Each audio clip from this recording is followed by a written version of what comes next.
V N APE podcast, where we talk about the realest shit imaginable. You won't get this type of shit anywhere else. Woo. This is the perfect podcast, the mixture of absolute bullshit and intellect. A combination that never gets expressed perfectly, but it does here. We could take the most ridiculous shit incredibly serious and process it. Let me tell you something. What a way to put it. I think that facials are the stupidest thing you could do with a bitch.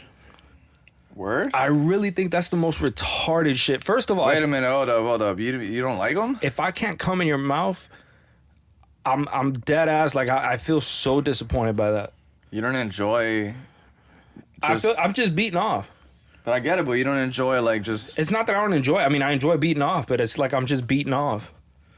Yeah, but people have specific locations but they would like to... I'm just beating off, bro. Do you understand that? Like, that's a huge difference between that and busting in a bitch's mouth. You're still just beating off. This is important. You're still just beating off, right? Exactly. You bust in her mouth. You're not beating off, bro. You busting inside of her dentures. You know what I'm saying? Some people like to see the juice come out and on them. I like to see her face as soon as that shit busts. Got it. But while I'm in, you know what I'm saying? You don't like coming on the titties, bro? Bro, I don't like having a beat off as the ending. I feel like, in that case, I just feel like everything else was just a tease. I've had it in situations where I ended it. Well, technically you end it, but like it's like 98% of you smashing, and then for the last second, right before you bust. Yeah, you ruin it. I don't even think so, because you ruin the best part. Everything else was supposed to be a lead up towards this grand finale. You ruin it because you're technically not inside her. You fucked up the finale. You decided to masturbate for the finale instead of actually fucking. I mean, why? This is what porn does to people. I don't think it ruins it, but this is what porn does to people. It's convinced people that beating off is an appropriate ending. It is. This is not good. So right? It always has to be inside? No, man, come on. Bro, I'm sorry, sometimes you want to just be like a dog and just like wank it on her, I'm sorry, but bro. no, I don't. Never? I don't. I don't know, Abe. I mean, preferably if I had the chance, like hypothetically, if it was just... I mean, I guess. Obviously, it's better to end it when you're smashing her. Bro, I don't feel like you're taking this serious. I am. I feel like you're being way too lighthearted about this shit. And not just recognizing the fact that you're just beating off, you know. It's a good point, because... You got her instead of a screen, but you're still doing the same act. Your behavior is the same. What's happening is the same. The effects aren't the same. It's just happening in a different context. The effects aren't the same. The only effect that's changed is psychological, in combination with like the lead up to it. The fact that she's there with you, an actual person. That's the psychological aspect that's changed. Yeah. That's but that's a purely psychological thing, because there's no contact necessarily going on. I mean, she could be like touching you or playing with your balls. She's definitely touching you. She could just be playing with your balls. What if she does that while it ends? What is it with bitches that want to lick your fucking nipples and shit, dog? You don't fuck with that? I'm just saying, like, I don't. Why is it like, bitch? I know that shit turns you on, but it doesn't have quite the same effect on me. It's not horrible. It's just, I just accept it if they want to do it. I'm sorry, bro. That's No, I don't have an issue. I've never like had her lick my nipple and been like, "Ew, bitch, get off me." What the fuck are you doing, bitch? What's wrong with you? You know, right. That's not how I react to that. But it's not your number one. It just feels like if her reasoning for that was that she wanted to do that. It pleased her. That's perfectly fine. If your reasoning for that is that you thought I wanted you to do that, then yeah, I mean, you fucked up. These hoes don't know. But I digress. Fucking is not masturbation. Yeah, but ending it with masturbation wouldn't be considered masturbating either. So, all right, let me see if I understand this properly. Masturbation is not masturbation if she's there. Oh my god, come on, Abe. You know what I meant. No. If you literally 99% of the time was inside her, and for the last second, let's just say hypothetically, it was just so you could just aim it at her. Let me give you a worse equivalent to that. Because how about this? Let's put it like this. What happened if you stopped, like you got off her and you just busted without the physical act of you using your hand? That's even worse. You just ruined your own orgasm. But no, your argument is that it's masturbation. That's worse. Whatever. What happened if you just busted and you just wanted to put it on like her specific body part or some shit? You don't think that enhances that? It doesn't matter if you're masturbating or not. If you don't think it enhances that? That it enhances what? Like, maybe some people are just really into that. Oh, I don't doubt that at all. Better than just like, let's say you have. I just don't think I don't prefer that. I don't think it's better. How about this? Since let's say you're having sex with a chick, but you put a condom on. Okay. Would it not be at least equal? Feeling pleasure feeling of honestly, sometimes the condoms are so like I hate the condom. That's what I'm saying. So you don't think just that last time you know what the problem is? This is why I feel like the guys that actually are circumcised, bro, they don't have this problem, bro. Why? Because the thing about the condom is too much skin, too much. Bro, the foreskin, you always got to pull it back. I hate when a bitch tries to put on the condom for me because she has no idea that you can peel back that fucking foreskin. Oh my god. Or when some bitch thinks she's gonna hurt me by peeling it back, I'm like, bitch, what do you? It's not even that. Some girls are just lost with that. I can't blame them, bro. Like, it's not. Sometimes that gets me like not good. No, I always peel that shit back before it goes in because otherwise I'm gonna go soft on you, bitch. That's what I'm saying. Like, if it takes too long to be able to put the condom on, I'm already like, damn, chill, dog. Like, let's go. I'm bored as fuck. Yeah, I'm already losing like my fucking will to just. So yeah, I don't know. Oh shit, I gotta charge this shit. Anyway, look, I think we've discussed this topic entirely too long. There's no need. You already understand my point. Your point is that masturbation is not masturbation. And that's fair, you know, and you know the number 2 is actually the number 3. But the point that I was gonna bring up is, for example, say that instead of like busting in front of her, what you did was like as soon as you were about to bust, you say, "Oh shit, baby, hold up," and you just walk into another room that's right next to you, shut the door, you turn on that Pornhub clip, and you beat off right there. Okay, what about it? I mean, it would be the exact same behavior that leads to orgasm. Get the hell out of here. It's the same behavior. No, it wouldn't. One of them you're watching a fucking video of pixels. No, you're talking about the external stimuli. The behavior is the same. You're doing the same action. No, you're not. You're physically fucking a female versus... You're not fucking her if you're masturbating.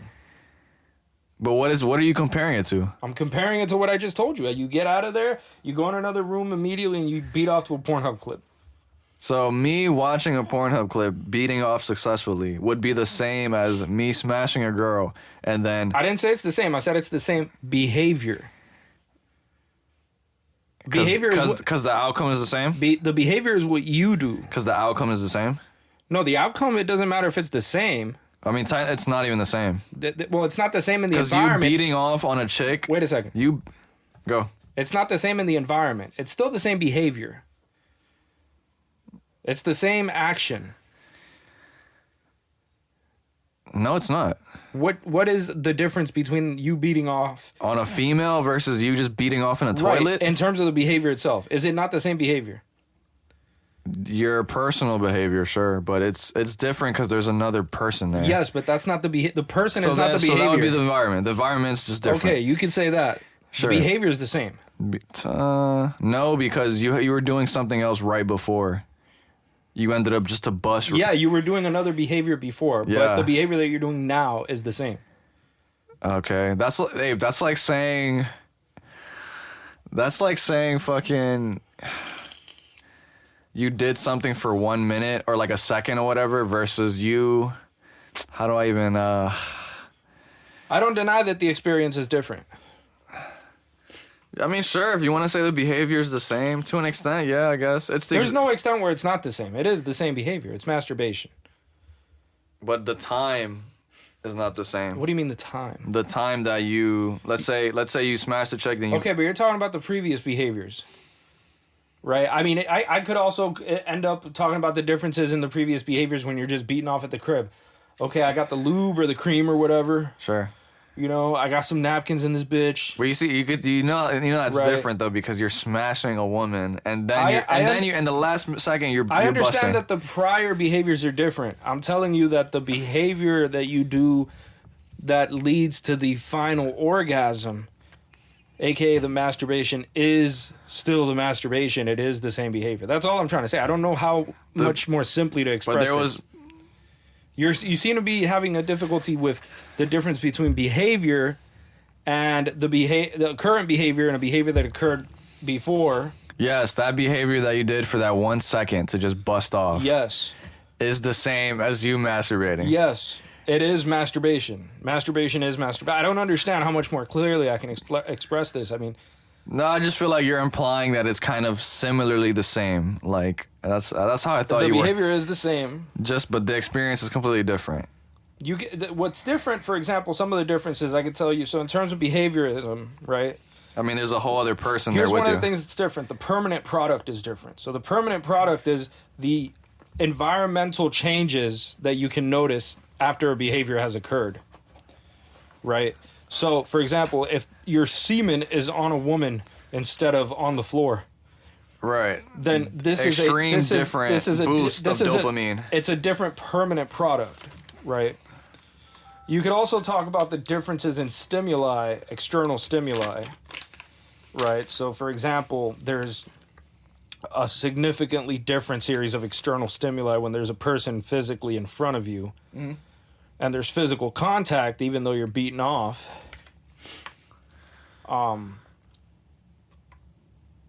However, your behavior is still the same. Yeah, I agree. Okay, I just wanted to get that understood. Yeah. I mean, of course it's the Okay. same, eh? But it's just that 1 second, yeah, where I'm about to just so I could aim my I ejaculate. think we've already established this. Yeah. We're clear. We know what's going on. You're just so against it. That's why I was like, damn. I'm not really. It's not that I'm against. It's not that I won't do it. You know. It's just that I'll be kind of disappointed. Right. You're a fucking Epicurean with the sex, huh? Well, it's definitely aesthetically better, right? Is it aesthetically better? Absolutely.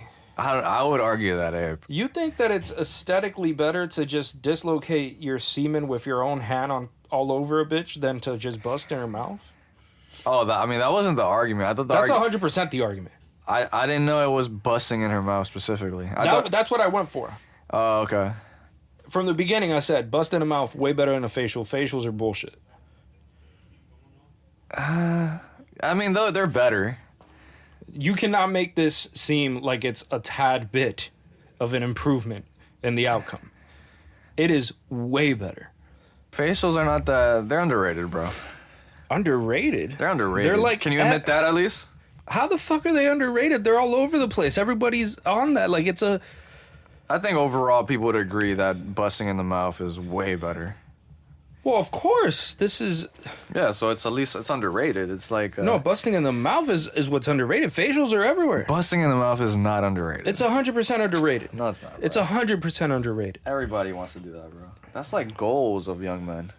Of course. You know what I mean? Like the facial gives like a different type of like aesthetic pleasure where it's like it gives off like maybe if you're into like 50 Shades You're of Grey. leaving yourself all over her, bro. You're yeah, dog. You're marking your Your territory. It gives off like a little bit of like Yeah.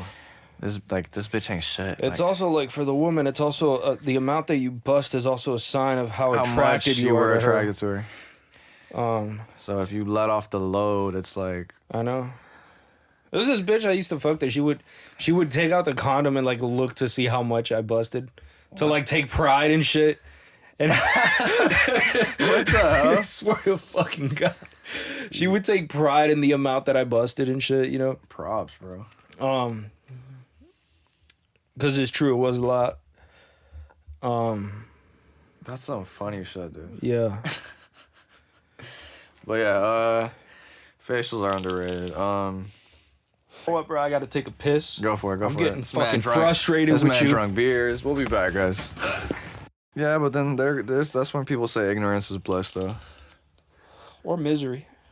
Yeah. Somebody could be holding you in a goddamn concentration camp and they could tell you, we killed your whole family. Meanwhile, your family's not even in a fucking concentration camp. That's ignorance, but it's not bliss. I don't like that example.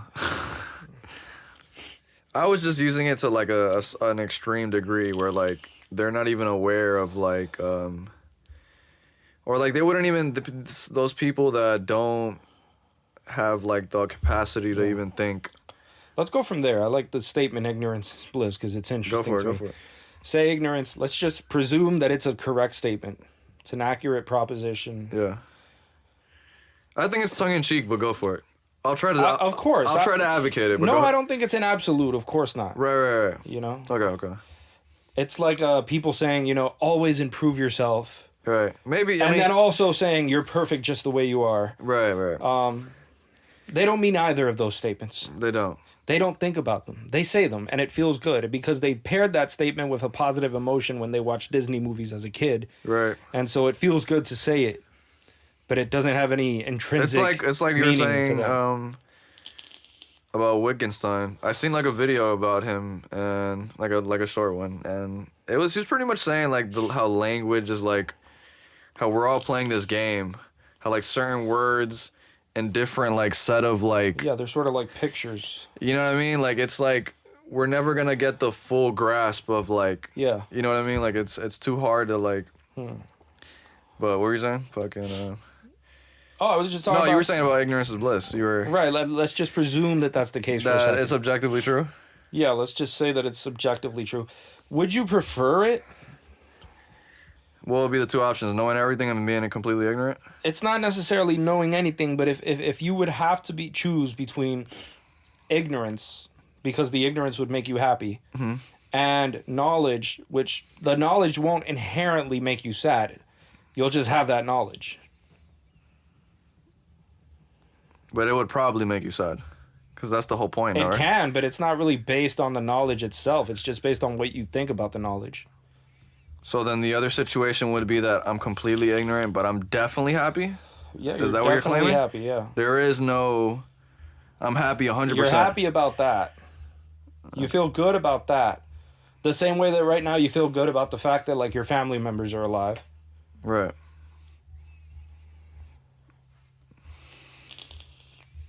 I mean, obviously the second option's better. Which one? Because it feels like... Well, I don't know, because if I'm happy... Yeah. Wouldn't that be all that matters? No. No? Not to me.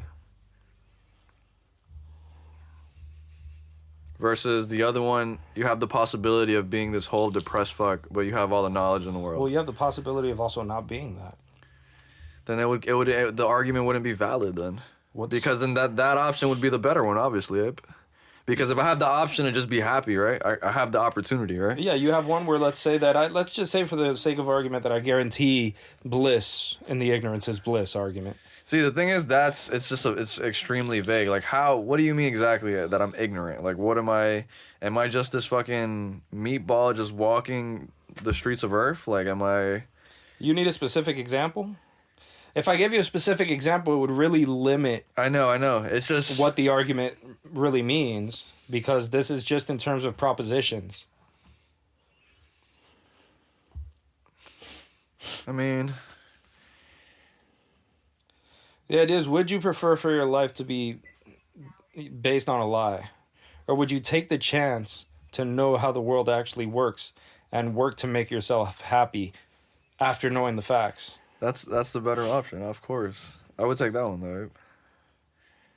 But I feel like the other one where you're just happy already, it wouldn't matter because you wouldn't know, though. You wouldn't know your life is a lie. So wouldn't that be like a little in this case, paradox-ish? No. You could see it as sort of like... Because you wouldn't even have the knowledge to know that your life's a lie. Why would it matter then? Well, listen to me. What I'm saying is, what I'm proposing here is sort of like a John Rawls' state of nature sort of thing, where he would have this situation where he was trying to come up with a theory of of justice, Okay. about what is like the right system, like political system that we should set up. Sure.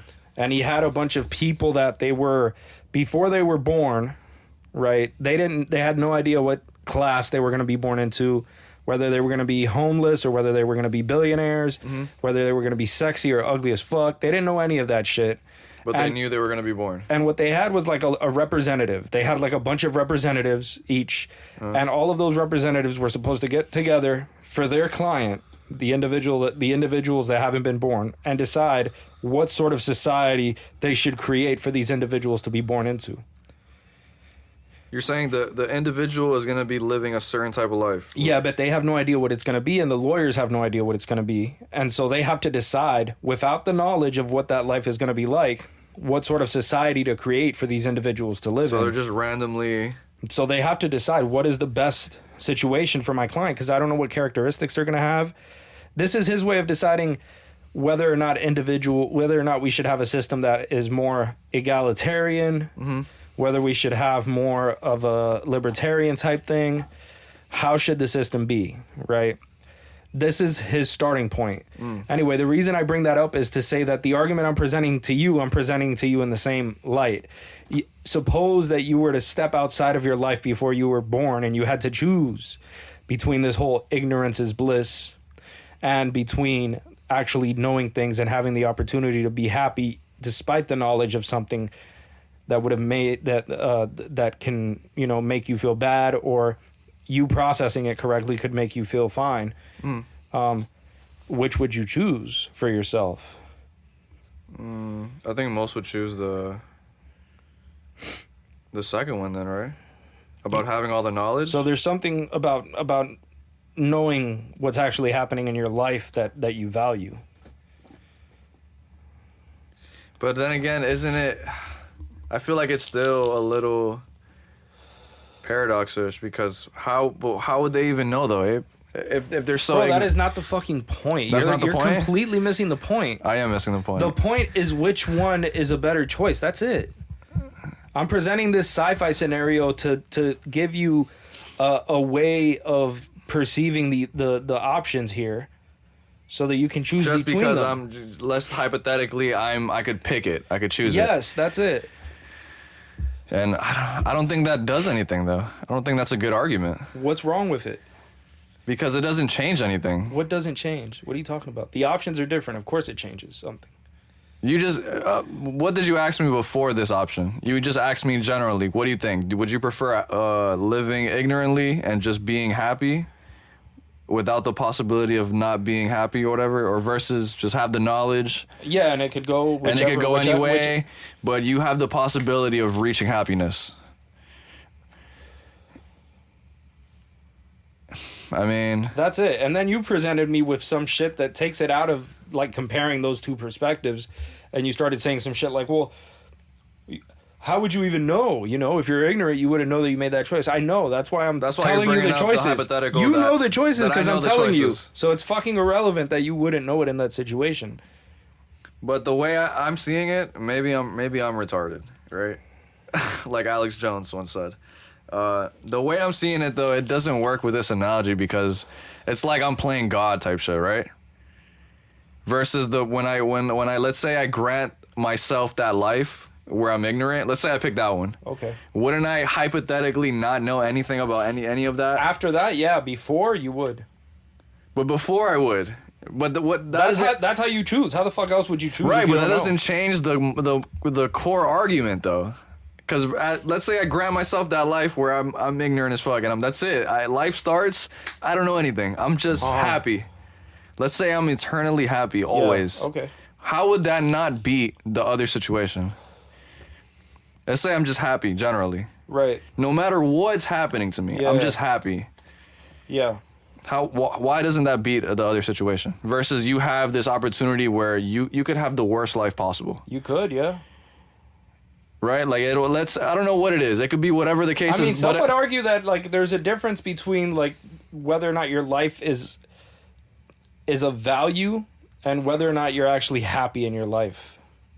What do you mean? I mean, you could have a life that, you could end up ultimately judging to be a garbage life Right. and still be happy. and still be happy. So like these are different variables. Like it's one thing whether you're happy, it's another thing whether it makes sense for you to be happy. How could you have a garbage life but be happy? Well, first of all, it would happen if you don't perceive your life as garbage. So I'm assuming in this situation, if the person's happy, they don't have a garbage life. well, that's not a good assumption because you have a lot of scenarios around the world that you would judge the lives of other people if you were asked, is this a good life or not? And I would say no, it's and not. you would say no, and then you look at whether or not they're happy, and a lot of them but actually would be. But they are, right. And so it's not really a good standard. And so there's a difference between the emotion that you feel at any given moment and whether or not that emotion is actually based on an external reality or actually making sense reasonably of the world. This is why the Stoics were so stringent about reason and living in accordance with reason. So That's there's interesting. that. I wanted to touch on something. I think we got to get to it, bro. Fucking. There's a lot of criticizing Israel and stuff. And I just wanted to. DeSantis went on some weird shit again where apparently they built a Holocaust museum in Florida. Okay. Like a new one, I guess. And then DeSantis gives a speech where he's like, oh, if any Jewish students are intimidated or threatened at the high school or some shit in school in general, just in general, I think, not even in school, they wouldn't be awarded their high school diploma or some shit. Just like, and my question is, do you think it's where we could officially say that there's some censorship regarding criticizing Israel? I hope not. If somebody proposes that, so if Ron DeSantis proposed censoring Israel, Do you think let's just forget that question. Do you think it's right what he said? I know. I mean, the bad thing is that he said something as if that wasn't already true. Like if you threaten somebody, like actions wouldn't be, like things like if, like let's say you hurt somebody. yeah, Like obviously, if you assault somebody, you'll go to jail. right. That's He the said law. it. He said it like as if that wasn't. Like you know what I mean? Like he just said it like it was like As though before it wasn't a it law. wasn't a law. Yeah. Like it's like why are we? That is So I just thought that was based that So he. what is the statement that he made that was censorship based? that if you intimidate or threaten, I mean the threaten shit is whatever, but I feel like it's just. I don't know what the fuck he means by intimidate. But those were his specific words. That's a stupid choice of words. He said intimidate. If you intimidate, that is mumbo jumbo shit to me. I know it's semantics, but he said. I don't like that. I know. That's why I'm bringing this up. He said that if you intimidate a Jewish student, you will not get or graduate. I'm like, what the fuck, like. Why just a Jewish student? That's my whole point. I was like, dude, why are we bringing? This is already a case where. Because he said threaten as well. He's on the right. He wouldn't say, "Oh, if you just intimidate a black student," you know. Yeah. Why don't we just bring up just say if you intimidate a student, period. Because I think it's exactly. I think it's retarded. So, but that's why I always the Israel shit is. I feel like it's gotten weird, bro. I feel like they. Well, it was always weird. Yeah, bro. We've always had like a strong Israeli lobby in the United States. So Yeah. it's always been the case. What's it called? APAC. That's what they talk Yeah. about. Jesus Christ, bro. That's like filled on Twitter, bro, with Candace, fucking all of them. Yeah. Well, the solution is not, ethnicity baiting. It's not going into this direction of, because that's what Hitler did. So Hitler has like in the second chapter of Mein Kampf. Yeah. How long is Mein Kampf? It's pretty long. If you were to read it out loud, it would probably be about 16 to like 23 hours. For real? Yeah. Damn. So It's a long ass book. depends on how fast you read it or whatever. But I think it's the second chapter of Mein Kampf. He goes off about how he became an anti-Semite. Yeah. Right? He describes it in detail. Okay. And basically, Hitler, he's there in the schools he applied for art school and shit. He got rejected. He was in like Vienna, I think, and he was. Didn't he move somewhere? And then that's when he started realizing the whole Jewish whatever in his eyes. That Right, he the went to- media. He was in the city, Right. and he would often pick up like these pamphlets, and they were anti-Semitic in nature. And he claims that at first What was the core moment though? there was no core moment. It was a gradual buildup and a back and forth that he had himself. Okay. There was not that one. It wasn't like a fucking revelation. Yeah, like he's seen something and was like, yo. It wasn't a vision. The Jews. Yeah.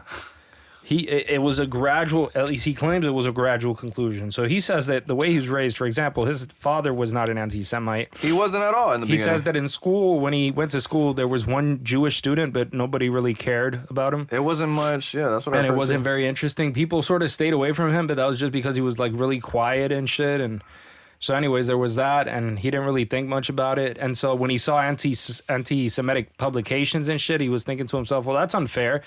Like, you're just discriminating against them based on their religion. And so he started from that point. And and after that, he was in the city. And in the city, he started seeing, he was exposed more to anti-Semitic publications and things like that. And as he continued to develop in the city, one of the things that ended up happening was Hitler began to see in the actual Hasidic Jews, for example. So dudes with the funny hair? The fundamentalist Jewish people, right? And those dudes in New York? Yeah. That be wearing the hats and shit? Right. He saw them and he was like, he thought to himself, not swag? Is this a German? And he was like, no, this isn't. This is not a. What is this? This is not. They're not one of us. Because he said that at first they appeared just like me. No different. The only difference would be their religion. And so then he claims, like they're not German. And then he starts saying, well, and then I started noticing the papers, the way that they spoke about Germans in the papers and in the mainstream press. They spoke terribly about the Germans. But then when it came to something that the Jew did, they would speak very favorably about the disgusting, degenerate artwork that they had made and the disgusting pornographic shit. Right, Jews made the transgenderism. Right, all of that type of shit. Right. He would end up claiming. And then after that, he would come to the conclusion that it's the Jews, right? He would say, well, look at how many of the Jews are involved in popular media and in politics or whatever. Yeah. And look at what fraction of the population they are. They're less than 1% of the German population. And then I would hear them talk amongst each other. And some of them were for Zionism, because he discusses the growing movement that was occurring at the time called Zionism. And he says that some of them were for it and some of them were against it. And then initially I thought that this was a serious distinction in their opinions. He's saying, oh, well, it looks like there's genuinely a large segment of Jews that are against Zionism. And then he says, no, but I was completely misled. You see, they both are in favor of it. They just think that it would be an unwise way of getting the goals met. And so he's saying they had the same goals, but it was a complete farce that one of them was against the political views of the other. They had the same goal. They just had a different way of reaching it across the masses. That was his claim. He went on from there. And then he had a perfect explanation of Marxism and all of the bullshit that Marxists were doing, and how they react when you talk to them. And all of this was digested beautifully. But then somehow he just inserts and conflates Jewish people with Marxism. And just goes from there. I mean, all the Nazi sympathizers do say that communism came from Jews. Yeah, they claim that. Yeah. Is that not true? Well, it's true that Marx was Jewish. It just happens that a lot of them were Jewish. But then, I mean, who influenced Marx? Feuerbach. Hegel? Feuerbach, Hegel. Was Hegel the Jewish? Germans. Right. This is a German ideology. Right. No, I know. I agree. That argument always falls flat because it's like, bro, it's just because it happens to be them. Marx actually wrote in a text. I don't know if this is from his letters or from his text. The dude wrote way too much bullshit. Yeah. Too much time on his hands. But he was a very sickly guy. He had a lot of like physical health issues. He had boils all over his skin. He definitely had some skin problems that Motherfucker needed to exercise or something. Yeah, he was an unhealthy. Was he a fat dude? I mean, he wasn't skinny. He was probably just a stocky guy. Probably a little bit chunky. Yeah. Chunky goo. Yeah.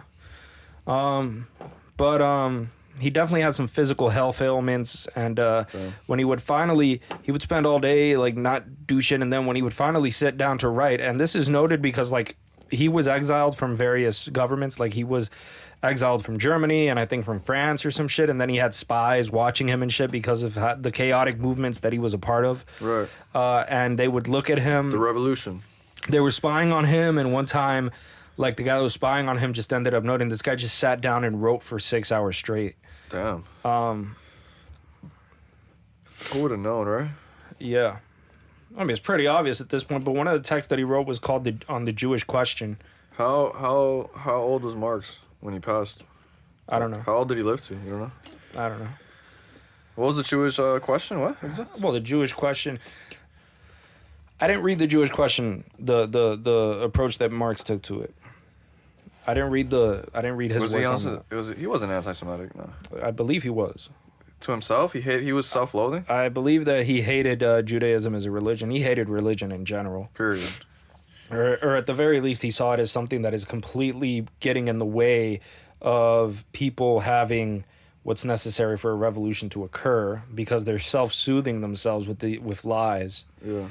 And if people are happy, that doesn't lead to revolution. What leads to revolution is people are pissed the fuck off, they're poor, they feel like shit, and they have somebody to blame, and all of them can blame that person. Yeah.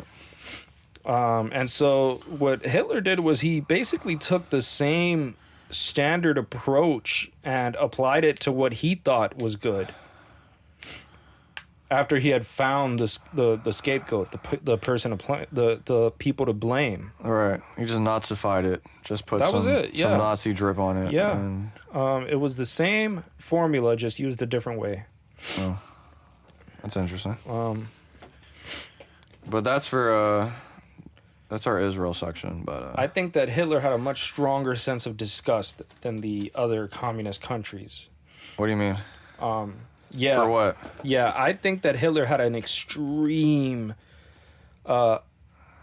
aesthetic disgust for certain things. For certain people? Well, 100% for certain people. I mean, yeah. You know that. Yeah. And he had this idea of beauty, of what was perfectly aesthetically beautiful. Was completely different. And then what was absolutely disgusting. And he was so bothered by it. It was like somebody who feels disgusted by like roaches or insects and shit. Do you think that was a genuine like he genuinely Did he genuinely hate them? Yeah. Yeah. Yeah. Yeah, I don't think that was a farce. Like it wasn't something that he just ended up having to do and was like, fuck it. But it wasn't that difficult. There was so much anti-Semitism in Germany already at that time. You have to understand. I mean, even the mayor of this city, he gives him so much praise in Mein Kampf. Okay. He says he was the best mayor that city ever had, and he was an anti-Semitic mayor. Interesting. Like openly. I think it was like some sort of Christian anti-Semitic party that they belonged to, because in Germany they had like 1 million different political parties, all of them competing against each other. So it was that type of shit. All right. Fucking, we could talk about Sneeko talking to the Muslim dude. Explain what happened there. What was going on? So pretty much this influencer Sneeko's talking to an imam. Is that his name? What is it? What is the term Shakif? Some shit like that? Is that like a kafir? Is that how you say that? But kafir is somebody who's a non-believer. No. I was referring to, I guess that's like the type of Muslim he is, or it's like some fucking, I don't know. But whatever. A sheik? A sheik. What is that? What is that? Some motherfucker that dresses funny, just like the Jews. All right, cool. So Sneeko was talking to Shakif, or whatever the fuck he said that, and pretty much, to my knowledge, Sneeko had a question regarding something he didn't like in the Quran, I believe. I don't know what it was exactly. I don't remember. It was a hadith. Hadith, is that a person? No, that's like a quote that's attributed to the Quran. Okay. And some of them are like legit and assumed to be legit and genuine, and some of them are like not. So it depends on which scholars or which like type of Islam you're into. Right, and Sneeko pretty much was telling this dude that he kind of didn't like what he read. Yeah. And this guy started going, pretty much telling Sneeko that like there is no space for that here in Islam, pretty much, where you pretty much have to believe it without questioning it, like just facing that shit. It is what it is. If something is the perfect word inspired from the prophet by the only God. Therefore, For you to say that you dislike that is blasphemous. Blasphemous. And only a kafir, a non-believer, would say that, because how can you not believe in the word of God? Every word in it is perfect. Perfectly true. Yeah. I think he even like offered him, anybody who doesn't believe could get out of my house. Yeah. Very passive aggressive energy. He was playing around, but you can tell there was some hints of seriousness. No, that was 100. He was serious. No, I know, but he was being nice about it, at least. That's what I'm trying to say. He was trying to tell him, like, so you are a believer. He was trying to manipulate him into, like, not going down that road of questioning. Yeah, for sure. And so what it was is a brainwashing procedure. He was being nice to him, bro. Like, he could have been more like, yo, bro, like, That's because he wants him to be a believer. Yeah. And he has fucking a bunch of people follow him and watch him, so. But, yeah, I forgot. I read somewhere, there was a Kierkegaard tweet or a quote that somebody had tweeted, like, on that video. And it said that this was a quote from Kierkegaard. He says, "The self-assured believer is a greater sinner in the eyes of God than the troubled disbeliever." So it's like Kierkegaard feels that, like, those that question stuff are, like, more authentic. Like, that's a more, like, it seems like he thinks God would think that's a more authentic way of living versus the person who's just, like, brainwashed, as you say. That's an interesting quote, you know, because it does bring up a lot of questions. Like, is it more authentic to be questioning it versus just somebody who's just like, oh, yeah, I won't, no introspection, no, like, yeah. Like, you know what I mean? Like, it's just like... You know, we could speculate about what Kierkegaard means by that. I haven't read that. Me either. I just seen it was a quote. But, you know... He did say it. I made sure. Bless you. Thank you. It sounds 100% like something Kierkegaard would say. Like that Leap or faith type of vibe. That has Christian existentialism written all over it, right? Yeah. But I think it might be something like... it's not genuine faith. You don't think it's genuine faith if you don't question it? If you've never had a situation where your faith was tested... Yeah. If you've always just accepted it and never had... It's a bit shallow. The challenge of it. It's like somebody who goes to a boxing gym and they have a trainer and they always hit the pads and they train in the heavy bag. But they never get in a fight. But they never box. They never spar against somebody like an actual... else. Yeah. Right. It's not like you don't really... You're not really a boxer. Right. You don't know if you know how to box because, you know, the heavy bag isn't going to punch back. Right. The speed bag isn't going to punch back. Your trainer isn't going to fuck you up because he wants your money. Right. Kierkegaard would heavily disagree with that video then, with Sneeko. Well, Because at least Sneeko was trying to, like, just, like, question shit. Well, see, but Kierkegaard is not coming at it from the approach of... Right. You should question, you know, whether God is real or not. He's saying more like, how do I put this? You're gonna have to make a decision, regardless, without any criteria to justify whether or not you make one decision over another, and it's the most important decision you'll ever make.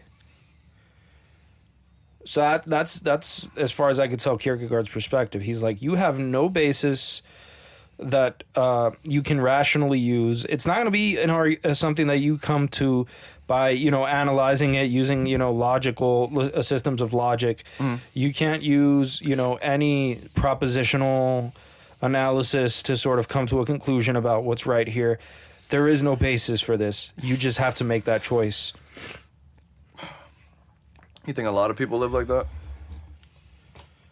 Well, I mean, there is no logical... I mean, No, I mean, like, where somebody just, like, doesn't ever get their, like, religious views, like, tested, or it never comes to it. Like, they just always just, like, yeah, this is it right here, man. I think that religious people often get they often get their faith tested. Yeah, they talk about it all the time at church. Yeah? People talk about that all the fucking time at church. Where they're, like, down bad? Yeah, they attribute it to, like, to Satan tempting Come on, you. dude. That's what it is? Yes. They can't think of it in a logical form. Like, damn, maybe this isn't it. Maybe I am wrong. Maybe I am whatever the case might be. It just has to be like, oh yeah, the Well, devil. if you did that, then the implications are like life-changing for real. That you're not a Christian anymore, probably. So that would be a But maybe not even in that extreme form, just in general, like, you know, whatever. I thought that quote was interesting. We have had cases where a woman, for example, Ayan Hirsi Ali, I think she's from Somalia. Okay. And she's someone she's very close to like the types of like Richard Dawkins, and she was close to like Christopher Hitchens back when the new atheist movement was around. She's an atheist? And she started off in Somalia. She was raised a Muslim. All right. Right. 'Cause that was a very popular religion there. And she saw like the horrors of it, and she escaped here to the United States as an atheist, and started talking about the horrors of Islam and shit. Right. And then recently converted to Christianity and had a conversation with Richard Dawkins about it. And to Richard Dawkins, it was like very difficult for him to ascertain how in the fuck she's actually claiming to be a Christian, because it seemed to him that it was almost like an political aesthetic. Because of the ethics of Islam?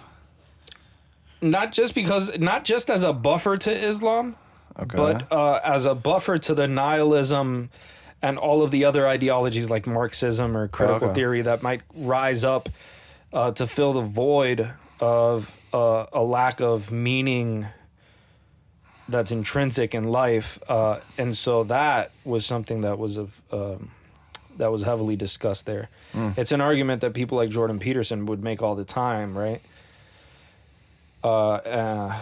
So there's a lot of that going on. But she now claims to be a Christian, and you know, she talks a lot about how, you know, Christianity's the one thing that can actually give somebody fulfillment. It fills that void. It's not the danger of something like Islam, and the West has been founded on it and thrived within it. We actually have we watched a video the other day where Alex O'Connor had a guest over, and they actually went through a list of 16 philosophers and, you know, pinned them up against each other. Yeah. It was a long ass video. It was interesting. And they sort of like made They kicked my boy Hume out first round, dog. Yeah, they made a tournament of philosophers and selected a top one. I think for them Aristotle was the one that won, right? Yeah, it was. First one was like Hume versus Descartes. Yeah. We've decided to take a different approach here on the V N APE podcast and not be so technical and academic and not really give a shit, to be honest with you. We could start off with the most base philosophers. We are going to figure out who the most based philosopher of all time is. Who was that philosopher that was wild, didn't give a fuck? Yeah, our runners-up are Diogenes, Nietzsche, Socrates, BENETAR, Marx, Freud, Pythagoras, and Buddha.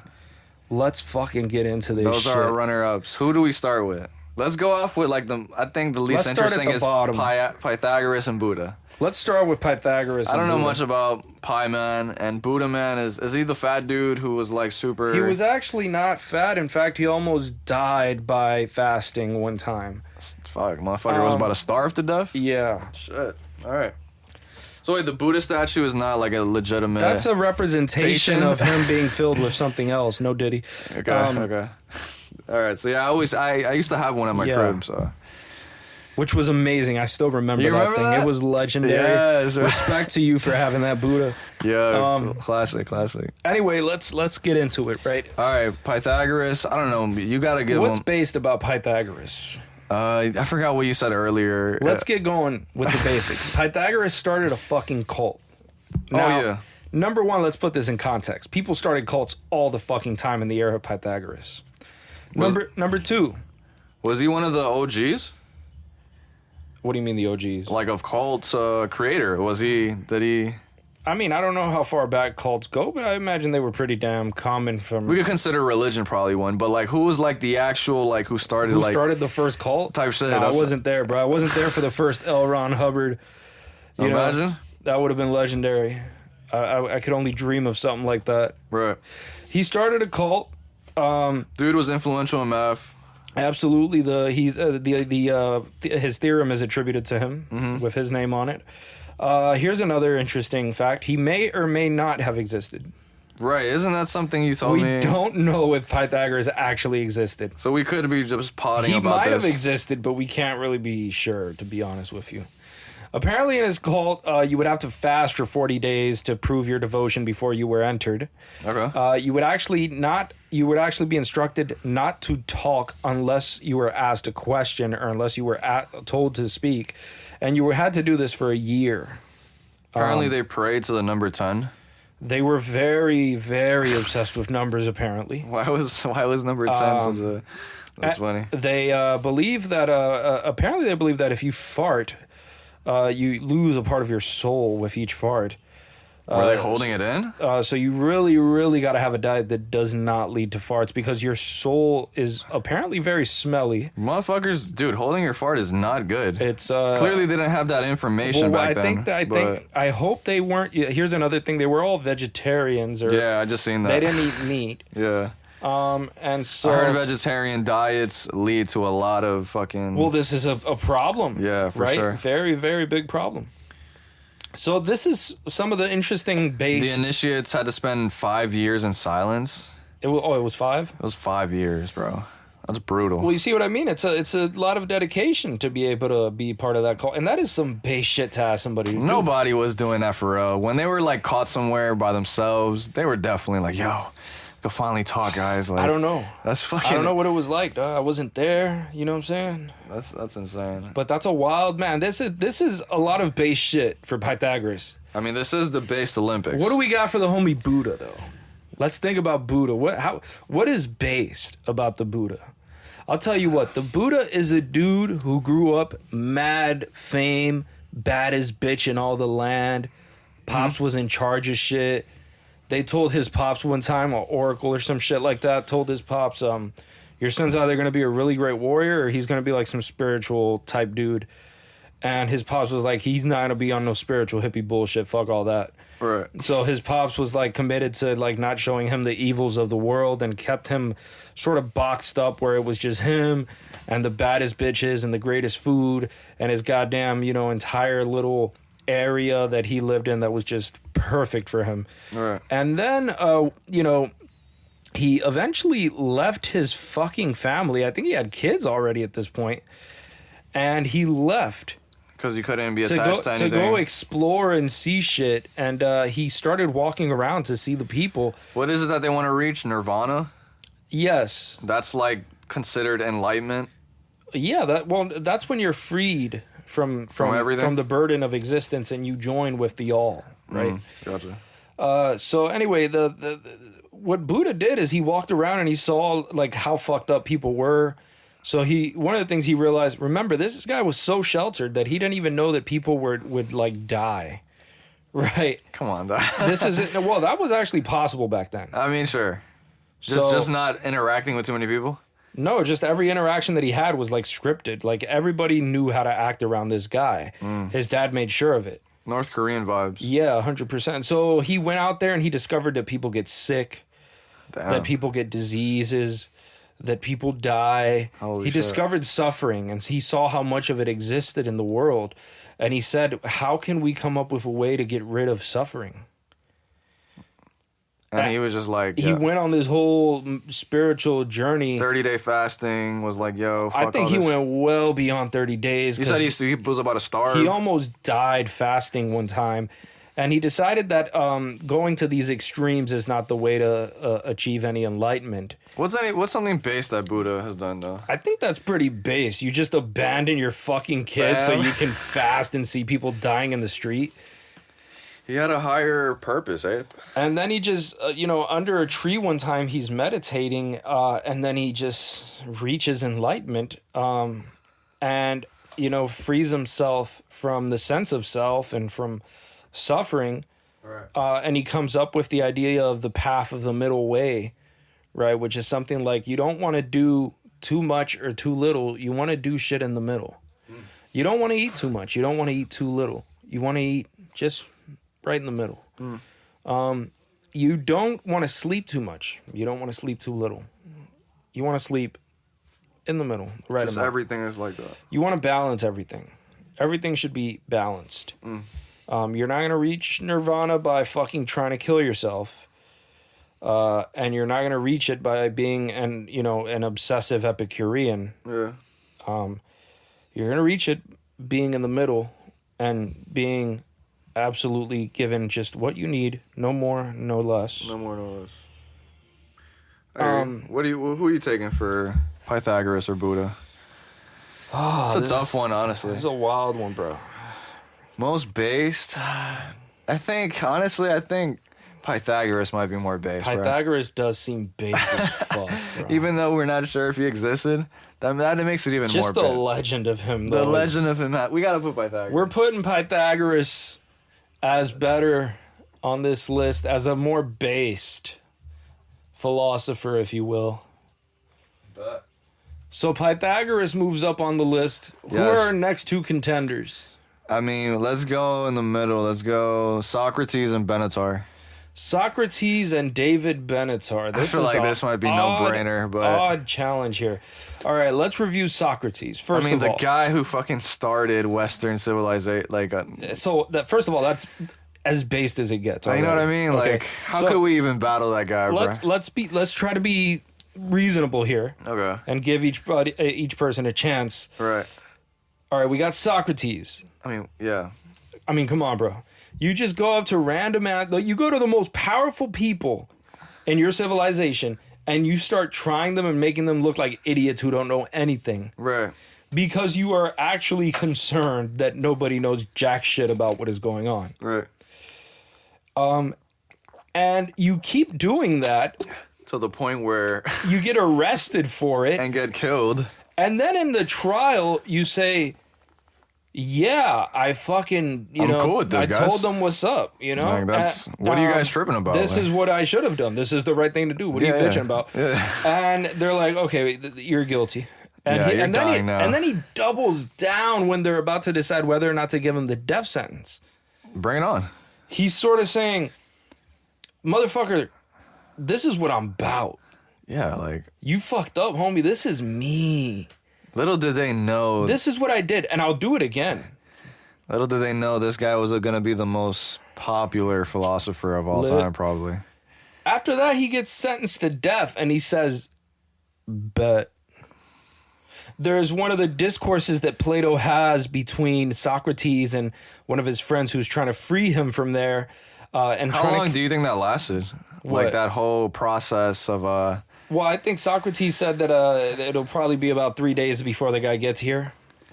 Like the whole process of him getting killed, sentenced to death. How long do you think it was? No idea. No idea. I wonder if it was a long-ass process, if not. Who knows at this point, right? I mean... If he was just doubling down the whole time. It might have been with a guy like that. Did he ever flop, is what I'm trying to, like... Was there ever a moment like, damn, this might actually happen, like... I think, the way the story goes... Yeah.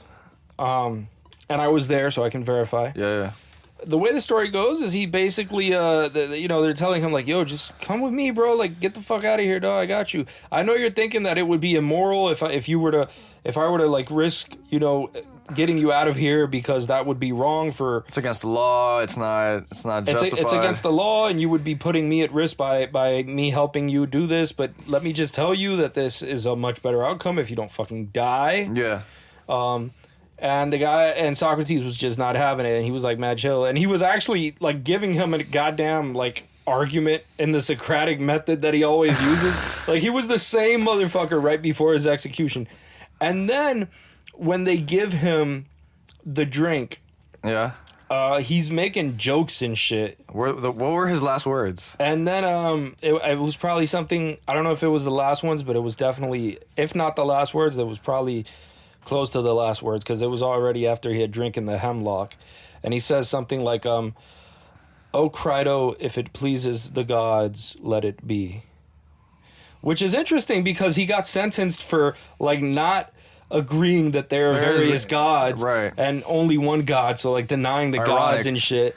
And so it was like he was being fucking based right after he had already accepted the punishment. Yeah, he was saying like, all right, let it be. The gods, like fucking quotation marks and the gods. Damn, dude was trolling. And on his death sentence, bro. Hell of a way to do it. Yeah. Now, in comparison to Socrates, we got David BENETAR. Interesting fellow. What do you think about David BENETAR? Modern pessimist, probably. 100%. Fucking really believes that we shouldn't reproduce, that pretty much that humanity should just end. Yeah. There's so much suffering and this and that let's not make more kids. Just a real emo philosopher. Real if you will. edgy.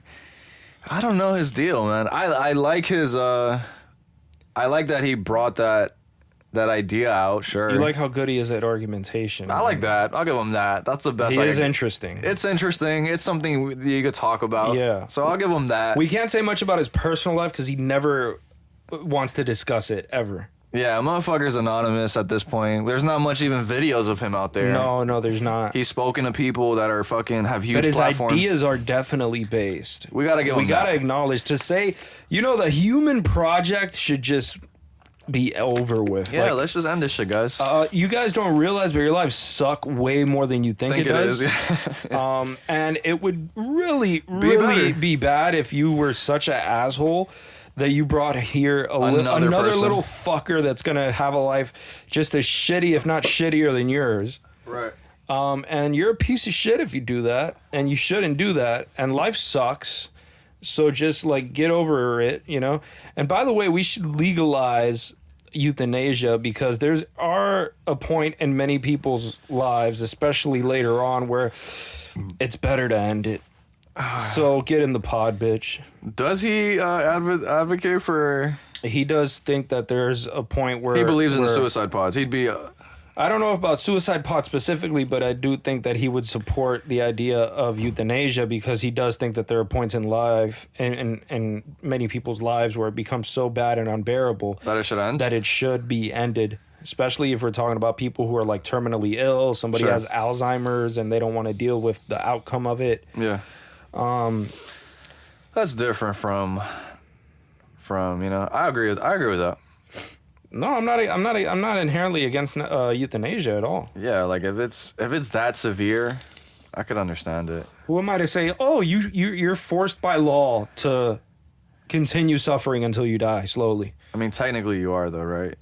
You can't kill yourself. If you try to harm yourself, that would be considered illegal, right? Right, but this is, people typically think of this in the case of a regular person who might be depressed or something like that. Right, and they might be mentally ill. They just might need help. And there are various treatment options open, and this person is in such a severe state of mind that they think nothing will help. I will always be depressed, and my life will suck forever.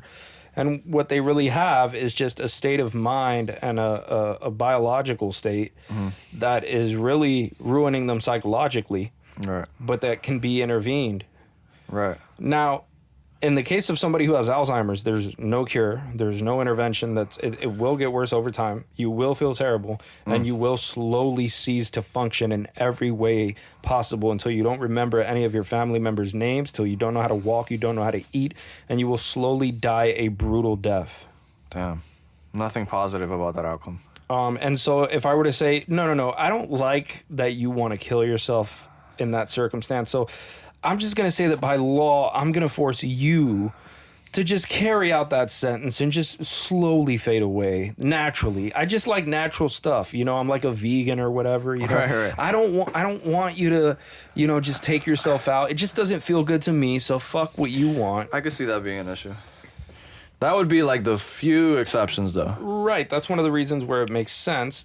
Probably only, a lot of other ones are people who are fucking psychotic in a certain moment, and they're doing something that they would instantly regret immediately after they do it. And we know that from cases of people that have survived suicide attempts. What about people that have severely mentally ill situations, but they're young? Like what? I don't know. I don't know anything. Like schizophrenia? But that's curable, right? No, it's not curable, but it's treatable. You can maintain. You can treat it. You can maintain it and still be somewhat civil, normal. You won't have to go through. Different for everybody, but yeah, overall medications do help. Sure. Okay. Then there's nothing really. Then it would have to be some severe situation where you're extremely old and you're fucking going through some Alzheimer's or some I don't know, dementia or That would probably be the only case where I would agree maybe euthanasia might be.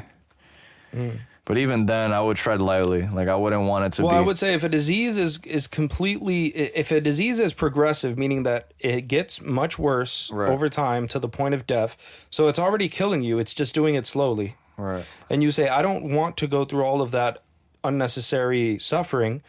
What I want to do is just do it on my own terms and just do it now where I'm not facing all of that suffering so that I don't have to deal with that in the future. Yeah, I mean, then the question would be is, like, do you think a miracle could happen where, like, you randomly... Right. Yeah, I think we're getting sidetracked. The point is BENETAR based? Oh, yeah. BENETAR is based, for sure. He's very based. But is he Socrates based? That's the thing, bro. Is anyone really Socrates level based? It's hard to... We'll get the answer soon. Should we put Socrates? I think we have to. We are obligated to put Socrates. I don't even think we'd be having these type of conversations if it wasn't for Socrates, right? No, I can't even imagine what the world would be like without Socrates, bro. You know what I mean? You know. Fuck it, let's go. Diogenes, Nietzsche. Diogenes versus Nietzsche. What a fucking matchup. This is like Clash of the Titans right here, right? This is intense, bro. This is fucking, yeah, these are the dudes right here, right? You want to start? I mean, Diogenes, do we have to even explain? There's been so many... There's people that don't know. Most people have no idea who he is, bro. I mean, the dude who... If they found out... Diogenes, bro. Wasn't he named after, what, fucking a dog or some shit? The school of philosophy, cynicism, was named after right. the word for dog-like, for being like a dog. Right, Diogenes just lived what he preached. He fucking... Let's be very, very literal right now. Okay. He would masturbate in public. Oh, you want to know, like, the base, though. Okay. He would piss in public. Yeah, you name it. He lived in a fucking tub. Pretty much, yeah. Okay. Pretty much a homeless dude, modern day homeless guy who was preaching. He had no clothes except for like a fucking, like a little rug or some shit that he would put on himself. Right. And basically a little stick that he would use when he was traveling long distances. He lived to be old as fuck, and he would just troll the fuck out of everyone, everywhere, all the time. Like, he went up to because see, Plato one time had said, because he was apparently alive at this time, and he said, the chicken shit, Plato said some shit that like a human is just a featherless biped. So right. You know, you have you're a hairless, you have no hair, and you have two legs. And so Diogenes got a fucking chicken, plucked out all of its feathers, went to Plato's academy, put that fucking featherless chicken in front of him and said, behold, a human. A human. Yeah. It said that in another circumstance, Diogenes was in front of, was laying down in the grass watching the sun, enjoying some of the sun, and then, you know, this piece of shit, this asshole interrupts his sunshine. Alexander the Great. The greatest conqueror, the most powerful human in the planet at that moment, walks up to him and announces who he is. As if that was gonna, like, you know. And then tells him, hey, you know, you can ask me for anything. You can have anything you want, bro. Like, you're the dude, because he realized how based he was. Diogenes had a reputation. Yeah. And so... wanted to hear about him. What Diogenes told him was like, yeah, you can do something for me. You can move out of the fucking sunlight because you're blocking my view. The most disrespectful. Just saying, I don't need shit from you. I have no possessions. I don't need any possessions. You're not valuable. Like, I don't need anything. Absolutely nothing. And fucking Diogenes is saying, if I were not Alexander, I would want to be Diogenes. And Alexander apparently tells him, did he fanboy after he said that? He would... No. Diogenes answered, he's like, you know, if I were Alexander, I too would want to be Diogenes. Oh, yeah, because Alexander said it first. And just continuously trying motherfuckers. I mean, it's incredible. How did Alexander respond to that? He was just like... He probably walked away laughing. Cried and was like, what a guy. No, like, he must have been laughing his ass off. Like, yo, this guy's legit. He doesn't give a fuck. I want to keep this guy around. This guy's the shit. You know what that is? That, like, one of the strongest conquerors of all time pulls up to you and respects you. 100%. And you still stood on 10 toes and was just like, yeah, bro, Yeah. I'm me. Let's discuss the actual philosophy Who are we going of Diogenes. Oh, Diogenes, yeah. Because cynicism is actually the philosophy that gave rise to Stoicism. Right. Is it Stoicism on crack, on steroids? Would Cynicism, you could describe it as Stoicism on crack. Right. Or Stoicism on steroids would probably be a more sensible approach. Cynicism says basically what Stoicism says, which is live in accordance with nature. Now, the conception of nature in cynicism is different than that in Stoicism. The conception of living in accordance with nature consists of just living literally, not needing shit. Anything, just things from nature, and that's it. Just use only what you need. Right. You seen a dude living in this way? Fuck it. That's all I really need. I mean, apparently Diogenes, in one circumstance, he said he saw kids sipping out of a...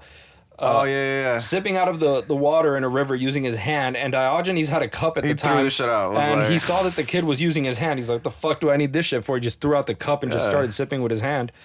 That's such a wild way to live, bro.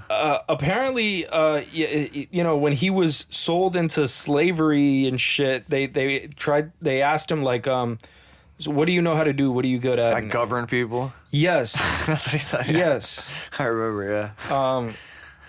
Oh, and man. I mean, he was just so based. I mean, he could have started a goddamn slave revolt, right? Word. So of course they let his ass go, right? Because the fuck are they gonna do with this guy? Yeah. And there was nothing you could say to a guy like that to really fuck with him. I mean, you could put him in any circumstance. He had gone through slavery. He had no possessions. There's nothing you can take away. He didn't give a fuck about what you thought of him. He would beat off in your face and laugh. There's no way of intimidating him. He stood up to the most powerful man in the goddamn planet. Yeah. And the man respected him for it. Right. I mean, there's nothing you could do to a guy like this. And so basically... Slightly fanboyed after him, too. Yeah. I mean, basically saying, in a way, like damn, I wish I was you, dude. The philosophy of Diogenes is basically that nature gives you everything that you need. And anything else is just... If you're unhappy, it's because you haven't adapted to nature the way that it is. Right. You got to adapt your will to nature, to live in accordance with it. You can't expect nature to live in accordance with you. It's supposed to work the other way around. You're a part of nature. Nature is not a part of you. I got a burp. But, I mean, yeah, that's pretty much Diogenes. Right. Nietzsche? Nietzsche the was Ubermensch. Incredibly based. Was he more based than Diogenes? Wait. We can't just go straight to the question. I mean, come on now, bro. Let's talk about... We got to give him a little bit of foreplay, no diddy. Existentialist. Yes. One of the many... A man who disrespected every philosopher. So in many ways, he was like Diogenes. Okay. I mean, was Diogenes... Diogenes wasn't disrespecting. He was. You consider that? He was disrespecting. Yes. Yeah? Yes. Okay. Wasn't like just like he was shitting on them for obeying these ridiculous norms of society when nature has already given you the norms that you need to decide how you should live life. Nature tells you all the information you need to understand how you should live life. Everything else is just bullshit. Why are you relying on this synthetic bullshit made by man out of his superstitious bullshit in order to decide what you should do in your life? Nature tells you everything. What are you waiting for? It's already there. Right. All you have to do is pay attention to it. Whereas Nietzsche's saying... We make our own values. Nietzsche saying religion has played this bullshit game on you. You guys are all full of shit if you're religious. None of you philosophers are actually after the truth. You're actually after power. You're actually trying to create the world in your own image. You want to lie to yourselves and you want to lie to everybody else. You're all full of shit. All of this idea of creating an objective morality or figuring out what the objective morality is, it's all a bullshit project. You know, there's your truth, there's my truth. As for the truth itself, it doesn't exist. Right? That which does not kill me can only make me stronger. There will come a man who is superior in instincts, and we will call him, if we actually follow my protocol, you could call him the Ubermensch. The Overman. He is Overman. He has overcome himself. Right. And so societal norms, religion. And it's not that he's a victim to his instincts. It's that he knows how to use his instincts. Right. He knows how to use his passions to become stronger through them and to accomplish his goals. Goals that he set for himself, not goals that were set by some old-ass book that's full of shit. Where would Diogenes not...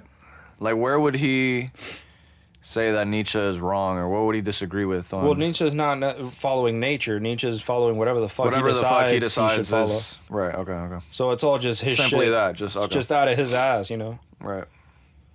Whereas Diogenes is like, no, motherfucker, there's an actual world out here. You're living in sci-fi land. There's nature. This is real. Like, you fucking follow it. If you want to pretend to be God, you can do it. But like you said, he doesn't exist. So just fucking follow nature. It's already here. You can see it. You can touch it. It's everywhere. Why would Nietzsche say there's no value in that? Well, because he would say that the conclusions that Diogenes drew by so-called living in accordance with nature are bullshit. And he it's as much bullshit as like religion. Yeah, he's saying it's like it came across as this ascetic way of living that's bullshit. Like, you're just rejecting all of this. You're rejecting the passions. Right. You're trying to fucking sedate the passions, trying to eliminate them from your existence. And you're full of shit and you're deluding yourself. Into believing that that's what's actually of value here. What's actually of value here is having control over the passion, understanding that they're real, understanding that they're part of you, and integrating them into yourself the way that you should. Right. To actually accept your instincts as a part of yourself and use them to fortify yourself, not fucking hide and pretend they don't exist like a bitch. But that's not actually what... Right, I know what you mean. What the cynic was after. But what would... He was actually... about having the passions, or not what you would typically call the passions back then, but about having the feelings be based on the way that you act. You act properly. Right. You're going to feel real good because you're doing exactly what you should be doing. And all these idiots are running around thinking that then, if they get more gold coins, they'll be happy. But they won't. They're miserable fucks. Nothing is going to make them happy because they're chasing the wrong thing. They don't even understand the world they live in. Well, but then Nietzsche would just say that living, fuck, I forgot exactly what I was going to say right now. Not Nietzsche, fucking Diogenes. Yeah. Fuck, I forgot my point, dude. You know what? Let's get to the actual life of Nietzsche. Because in many ways it was based, and in many ways it was fucking boring. If you think about his life itself, it was pretty fucking boring. All right? Do we know much? Oh, we know a good amount about Nietzsche's life, yeah. Was he successful with the chicks? Fuck no. No? Dude, Nietzsche is the incel philosopher. Alex O'Connor said that if it was any incel philosopher, it would have probably been Schopenhauer. Yeah, no, I don't think so. No? No. You really think it would have been... I don't think First of all, I'm not sure that Schopenhauer was an incel. He didn't mean it literally, but they were just saying that they were implying that he didn't have much luck either. No, I think Nietzsche would have been a better one because like the Schopenhauer is much more emo, whereas Nietzsche is like edgy. Like he doesn't give a fuck. Fuck this shit. He's like, real edgy. He's like yeah. It's like I don't give a fuck, I'm better than that shit. I'm the bro. shit, bro. Yeah, you're a bitch, bro. You're fucking crying and shit. You're cutting yourself like a bitch, Right. But Nietzsche's there and he's sort of saying like, listen, man, the fact of the matter is, when he was a young dude, his pops died. His pops was a preacher. Then he ended up going to college. He became the youngest professor ever at his university. Props. He actually went there, and after a while, he was like, I don't give a fuck about this shit, bro. I'm just going to go live up in the fucking mountains and shit and just write. And so he did that. Is that when his philosophical shit started? Yeah, he was originally he was like a philologist, which is like he had like the studies of ancient, cultures and shit like that. It was a study that's not done very much today. It's more like anthropology sort of shit nowadays. But anyway, you look at Nietzsche's life, and then he ends up having a friend who makes classical music, right? Swag. God damn it, I forget his name. Wagner, Richard Wagner. And he befriends him, and then eventually he ends up going to see one of his performances, and he's disgusted with the aesthetic of it, and he fucking abandons the show mid-performance, never fucking talks to this guy again, says he's fucking full of shit. No Fuck way. this guy. This guy's a fucking pussy. Damn, dude.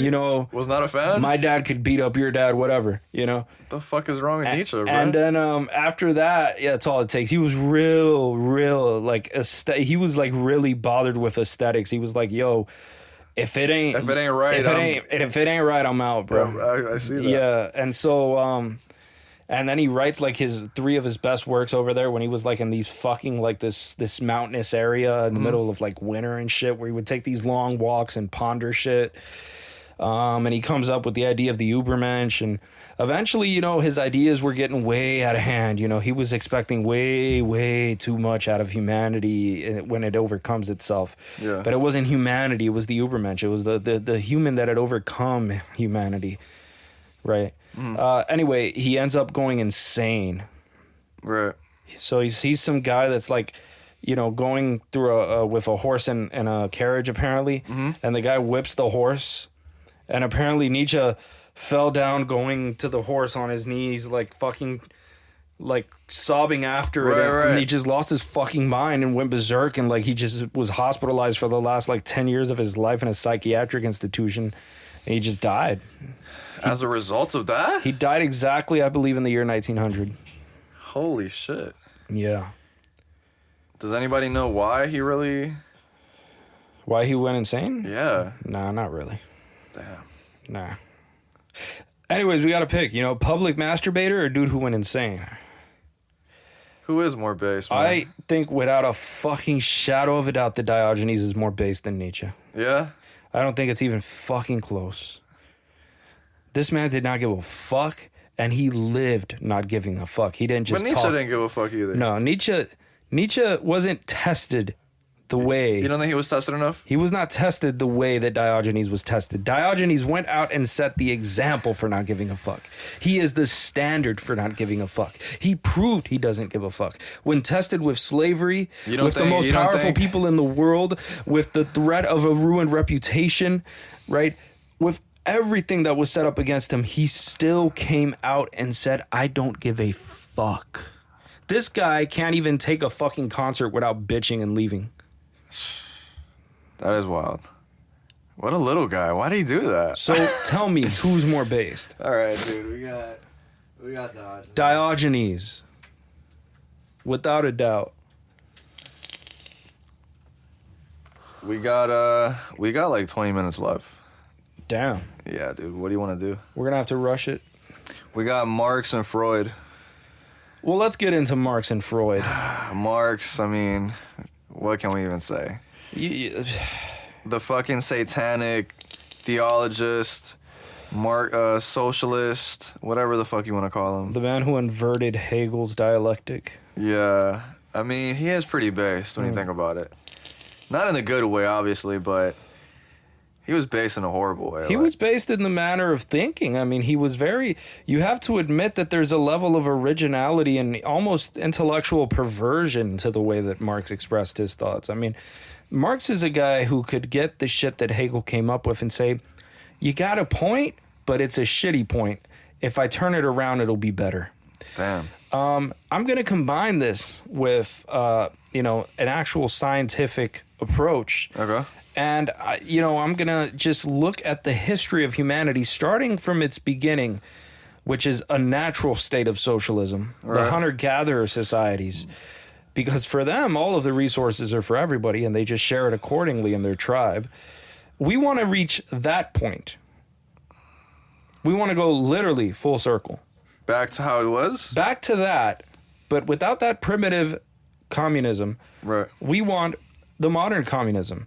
And the modern communism is going to be the same distribution of goods, right? It's for everyone, but it's going to be an incredible abundance. In other words, we're going to have the most advanced system of production of goods Where everybody imaginable. could, yeah. And people are going to have immense freedom as a result of that. And that's going to come as a result of the struggle of classes. Right. People will be able to do whatever they want since they don't have to be fucking being a slave to capitalism. But in order for that to happen, revolutions have to occur. And society has to transition through a dialectical historical process.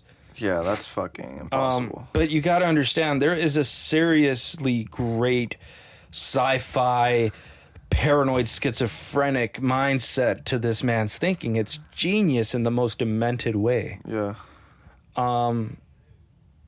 It's crazy that this dude influenced so many fucking dictators and fucking... He had various children, some of whom actually died from how poor and impoverished the conditions were. And apparently he would receive a lot of money from his boyfriend, Engels, who I hear penetrated him anally so terribly bad that apparently Marx ended up with boils in his ass, and he just really couldn't sit right. He had terrible skin conditions that would bother him consistently. And so he was a very sickly dude. Eventually, at some point in his life, he ended up getting kicked out of various European countries, including Germany, which is where he's from. And so he would end up going and moving to England, and he ended up writing the first volume of Capital. The second and third volume was produced and edited by Engels after the death of Marx. And that's a little something about Marx. Homie led the legacy. Yeah. Fucking Engels. I mean, what's something base other than that Marx did? Nothing really, right? Like, well, he wrote letters to Satan and shit. That was interesting. Why? What was his reasoning? I don't know. Maybe he just thought that would be that it was a real edgy thing. What was he trying to accomplish? He was trying to be as edgy as Nietzsche might have been. What's up with Freud? Freud was he is our token. He's our token philosopher. He's not actually a philosopher in the typical sense that you would imagine. But he's incredibly creative, and he's influenced basically any philosopher you can think of in the late 20th century and in the 21st century. So it's hard to... He did have some based ideas and based takes. Oh, no. This is incredibly... I mean, the dude who claimed that you want to smash your mother because of... 100%. Some relationship with your dad or your mom. That if you're a chick, you envy the fact that your father has a penis. You have this resentment towards it. You honestly, you want to fucking cut it off and attach it to yourself, but that doesn't work. But then you realize that your mother's getting some sort of power by fucking your dad, and so what you want to do is you end up wanting to kill your mother and fuck your dad or some shit, right? Or you kill your mother and chop your dad's cock off, or I forget what the order was. How high was Freud, bro? He wasn't that high, to be honest. Well, he was very high on cocaine, but that's beyond the point, because he was highly influenced by other mythological takes. Yeah. So this idea of killing your dad and burying your mother, that's actually based on ancient mythology. It's called the Oedipal complex. Oh, so this is so it's actually based on a mythology that already existed. All he did was say that it's literally happening in the unconscious. As a biological process that occurs as a stage of development in humans. But he literally believes that we want to... What is it? That we want to kill our father or some shit? Well, that you have an unconscious drive to do that. The unconscious drive to do it. I don't know, dude. And that you repress it naturally as a part of normal human development. Right. And then you go on about your life. How can he prove that? How the fuck could he? He hasn't. Yeah. Where the fuck did he derive that from, though? Like, what was the... Listen, you gotta talk to him. Just ancient mythology. He was like, yo, this is true, dog. Just wrote it down. I think he looked at a lot of mentally ill people that he was talking to, and so he was classically, he's a neurologist, and in that time neurology and psychiatry were not really a distinct practice. They were sort of one thing lodged together, and so there was a lot of speculation about what was going on in the mind, because we didn't really have a good methodology to study mental processes and behavior. He's a dude that invented the whole fucking... He really did he popularized the approach of talk therapy as a way of resolving mental disturbances that people have. Or like doing an analysis on somebody. Definitely of psychoanalyzing individuals. He definitely popularized that. Right. He made it so that people saw that, look, it's not just you consciously what you think you're doing. There's a lot of shit that's happening behind the scenes in your life that you're not really noticing that well, and that you should really stop and take a listen, because there's a lot more than what you think. He attributed a lot of it to sexual drives, but later in his life he attributed it to also a death wish. A death wish? A death wish. Why? Yeah, that's an interesting concept, but he saw that as a conclusion. This is more of a sociological take from Freud, because he ended up talking about society and its discontents as the title of a book that he made one time, which is an analysis of the way that people would just go into fucking start wars, and end up fucking murdering each other on massive scales with incredible disregard. And he wanted to come up with an explanation subconsciously as to why the fuck this process occurred the way that it did. And the death wish was a way that he rationalized it. He was also addicted to cocaine for a while. Apparently, he thought it was... Cocaine's a hell of a drug. He thought it was a cure for depression at one point. And so... Can't even fault him, right? He sort of later on changed his mind and said, no, bro, this shit sucks, bro. This thing has me fucked up. This is a problem. I have to quit, and so do you. I'm so sorry I told you to do that. That's base, bro. And so that happened. I mean, he inspired the fuck out of every other psychoanalyst that came out of him because he was the psychoanalyst. Right. Of course, he inspired Carl Jung. He inspired Adler, who actually fucked his clients, fucking degenerate, right? And helped them commit suicide on occasions. Shit. So you got to admit, I mean, it's pretty hard to argue that Freud isn't based. I mean, come on. I mean, he's definitely more based than Marx.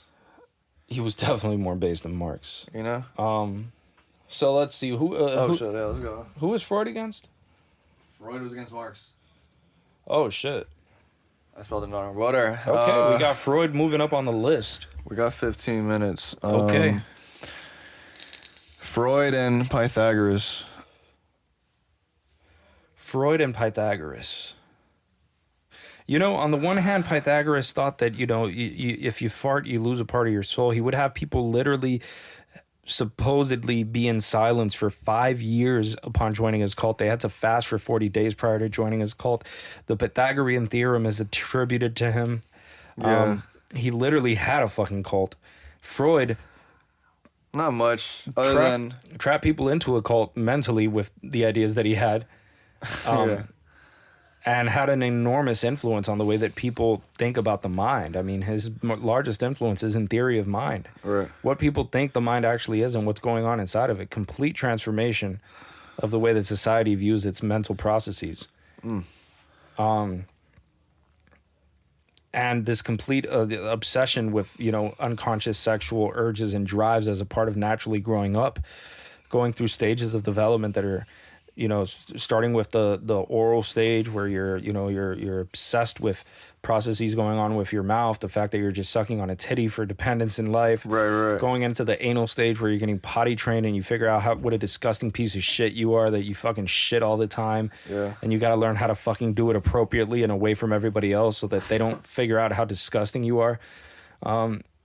And you got to repress all of it. And then after that, you enter the phallic stage where you're just thinking where you're a dick for the rest of your life.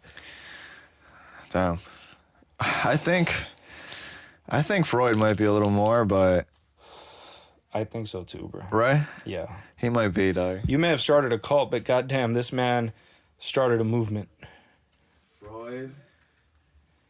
And... Alright, we got fucking Diogenes versus Socrates. Now, this is a difficult one. I gotta... Do we even have enough time to... Do we? We got 13 minutes, bro. Okay, I'll give it to you like this. I'll tell you straight up. We would have to do this quick. Right. Socrates accepted death. We didn't even have time to do our best famous intellectual. No, we didn't. We'll have to hold that for next time. We do have to hold it for next time. Between Diogenes and Socrates, I mean, dude, I have to say Socrates took death like a champ. He was a bold motherfucker. But let's be real. But Diogenes would have too, right? But Diogenes would have done the exact same shit thing. and did it in completely unnecessary circumstances, as did Socrates. In fact, Right. Plato described Diogenes as Socrates gone mad. Damn. Yeah. Damn. If that's not a compliment, then... He didn't mean it as a compliment. No, I know, but I'm saying, in the sense of the most based philosophers, it's like, that's pretty based. That is, he's literally saying he's more based than Socrates. I know. So damn, that's a base compliment. And just the behavior of Diogenes was beyond the pale. I mean, Socrates never would have beat the meat in public. Right, he wasn't as left at this dude. Like he would just argue with you, but he wasn't going to start beating off if you lost the debate. You know? Right. Just like fuck haha, it. you lost, you know. But damn, dude. Yeah. I mean, it's tough, dude. That's why putting Diogenes in He would do shit like he would just. I'm probably going to butcher this, but he would go. Diogenes would. One time he would just be going up in the city in a certain area, and he just started. he saw everybody walking in a certain direction, going somewhere, and then he just got up and started walking backwards in front of them. And Just they because were like, people "What the were- fuck are you doing?" And he said, "Well, why are you complaining about me? Walking backwards. You spend your whole life living backwards." And This dude is fried, dog. This dude is just a troll, dog. Like, that's all he was, dog. And I mean, he was incredible at it, though. Anyway, I'm sorry, but if it's between these two, I have to give it to Diogenes. You think Diogenes would be? I think Diogenes is without a doubt more based than Socrates. I'm sorry. All right, then we got Diogenes and Freud. I don't even think we have to. So it's not a debate, right? Look, you can talk about why people beat the meat. This man But beats the beats meat the in meat. your face. That's what I'm saying. Like, when you really live your raps, bro, it's like, how could we even, like... This man is about it. It's cool to, like, lay ideas out there and, like, be like, yeah... This man lives it. He shows by example. He's the guy. That's how he would show it, right? That's how he would show 100%. his philosophy. Like, he Yeah. would just act it out. He would act it out.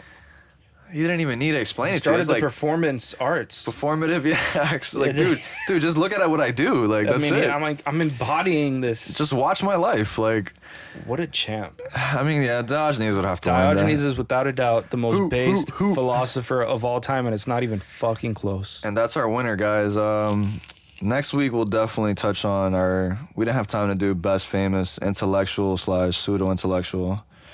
And we could probably even make the lineup better. Oh yeah, it'll be way better. Since we'll have time, but goddamn it, respect to Diogenes. the one and only yeah, guys, we'll be back next week. It was a pleasure. Peace. Peace.